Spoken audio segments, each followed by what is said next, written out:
বৈষম্যবিরোধী ছাত্র আন্দোলন চালিয়ে নিতে গত ৮ই জুলাই ৬৫ সদস্যের একটি কমিটি দেয় শিক্ষার্থীরা। কমিটিতে ২৩ জন সমন্বয়ক ও ৪২ জন সহ সমন্বয়ক রয়েছেন। তবে এই সমন্বয়কের সমন্বয়ক ছিলেন একজন। পুরো আন্দোলনে মিছিল সমাবেশে তাকে দেখা যায়নি।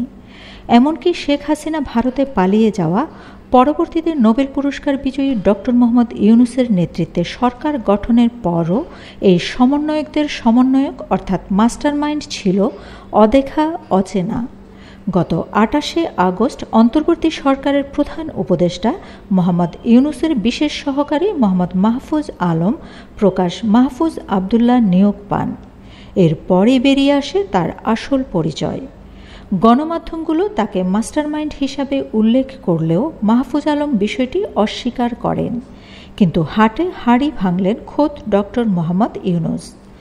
গত ২৪শে সেপ্টেম্বর নিউ ইয়র্কে অনুষ্ঠিত জাতিসংঘ সাধারণ পরিষদের ৭৯তম অধিবেশনের ফাঁকে সাবেক মার্কিন প্রেসিডেন্ট বিল ক্লিন্টনের Clinton Global Initiative leaders stage অনুষ্ঠানে যোগ দিয়েছেন অন্তর্বর্তীকালীন সরকারের প্রধান উপদেষ্টা ডক্টর মোহাম্মদ ইউনূস।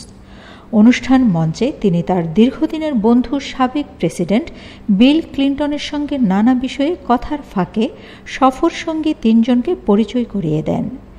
এর মধ্যে তার বিশেষ সহকারী মাহফুজ আলমকে সাম্প্রতিক কোটা সংস্কার আন্দোলন ও পরে সরকার পতন আন্দোলনের বিহাইন্ড দ্য হোল বা নেপথ্য কারিগর হিসেবে পরিচয় করিয়ে দেন।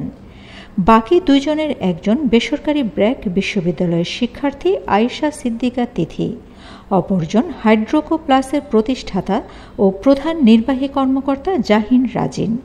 তাকে নিয়ে দেখা দিয়েছে বিতর্ক।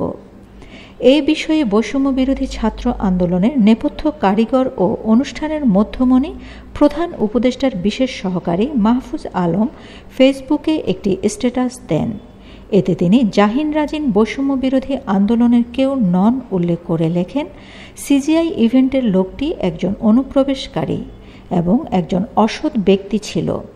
তার এ অনুপ্রবেশ নাশকতার অংশ। মাহফুজ বলেন, ওই ব্যক্তি ব্যক্তিগতভাবে সিজিআই ইভেন্টে যোগ দেন।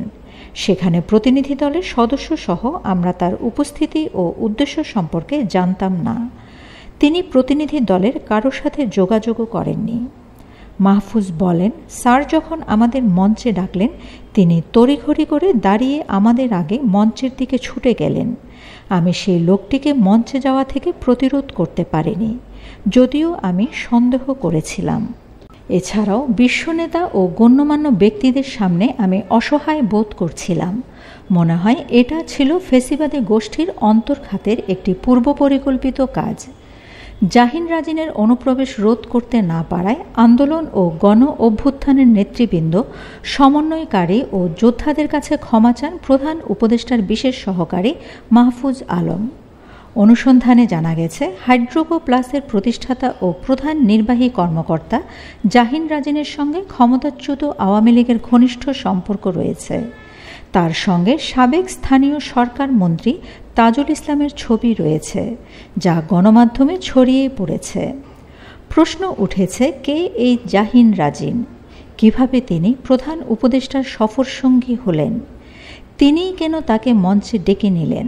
সব মিলিয়ে অন্তর্বর্তীকালীন সরকারের কর্মকাণ্ডে এক ধরনের সমন্বয়হীনতা ও বিশৃঙ্খলা রয়েছে। অথচ অনুষ্ঠানে এই আন্দোলনটা খুব সুশৃঙ্খল ছিল উল্লেখ করে প্রধান উপদেষ্টা বলেন, এটা হঠাৎ করে হয়েছে এমন কিছু নয়, খুবই গোছানো আন্দোলন। এছাড়াও এত বড় আন্দোলন হয়েছে, মানুষ জানত না কে আন্দোলনের লিডার, যার ফলে একজনকে আটক করা যেত না, বলাও যেত না যে একজনকে আটক করলে আন্দোলন শেষ। ডক্টর ইউনূস বলেন, তারা যেভাবে কথা বলে সেভাবে কাউকে কোনোদিন বলতে শুনিনি। নতুন বিশ্ব গড়তে, নতুন বাংলাদেশ তৈরিতে তারা প্রস্তুত। মাহফুজকে দেখিয়ে ডক্টর ইউনূস বলেন, তার কথা শুনলে সারা পৃথিবীর যে কোনো তরুণ অনুপ্রাণিত হবে। তারা নতুন বাংলাদেশ তৈরি করবে। তাদের সফলতার জন্য আপনারা প্রার্থনা করবেন। তাদের জন্য হাততালি হোক। এ সময় বিল ক্লিন্টন সহ সবাই হাততালি দিয়ে সম্মান জানান। মাহফুজ আলমকে সামনে এগিয়ে নিয়ে বলেন, মাহফুজ হচ্ছে আন্দোলনের পেছনের কারিগর, যদিও সে এটা স্বীকার করতে চায় না। বলে সে একা নয়, আরও অনেকেই মাস্টারমাইন্ড আছে, কিন্তু সেই হচ্ছে গণ অভ্যুত্থানের নেপথ্য কারিগর। ডক্টর ইউনূস আরও বলেন, তাদের দেখতে আর 10টা মানুষের মতোই লাগবে আপনাদের, কিন্তু তাদের কথা শুনলে, তাদের কাজ দেখলে আপনারা অবাক হয়ে যাবেন। তারা পুরো দেশকে নাড়িয়ে দিয়েছে, তাদের লক্ষ্য থেকে পিছপা হয়নি। তাদের বক্তব্য ছিল, মেরে ফেললেও আমরা পথ ছাড়ব না। আপনাদের অনুরোধ করছি তাদের পাশে থাকবেন, যেন তাদের এই স্বপ্ন পূরণ হয়। আমাদের সবারই এই দায়িত্ব নিতে হবে।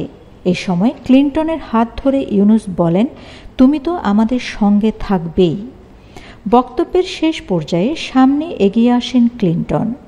বন্ধু ডক্টর ইউনূস প্রসঙ্গে তিনি বলেন, ডক্টর ইউনূস তার দেখা একমাত্র বয়স্ক ব্যক্তি যাকে নেতৃত্বে পেতে তরুণ সমাজ মরিয়া হয়েছিল।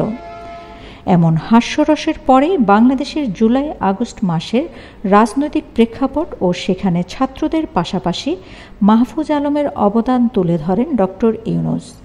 তাকে বৈষম্যবিরোধী জুলাই বিপ্লবের নেপথ্য কারিগর হিসেবে পরিচয় করিয়ে দেওয়ার ঘটনায় দেশ বিদেশে নতুন করে তোলপাড় শুরু হয়েছে। চাপা পড়ে গেছে 23 জন সমন্বয়ক ও 42 জন সহ সমন্বয়ক, সাধারণ ছাত্র জনতা এবং রাজনৈতিক দলগুলোর অবদান। মাহফুজ আলম ঢাকা বিশ্ববিদ্যালয়ের আইন বিভাগের 2015-16 শিক্ষাবর্ষের শিক্ষার্থী ছিলেন। তার বাড়ি লক্ষ্মীপুর জেলার রামগঞ্জ উপজেলার ইসাপুর গ্রামে। তিনি গণতান্ত্রিক ছাত্র শক্তির তাত্ত্বিক নেতা হিসেবে ক্যাম্পাসে পরিচিত। Shamima Chowdhury Shammi, BNN News 24।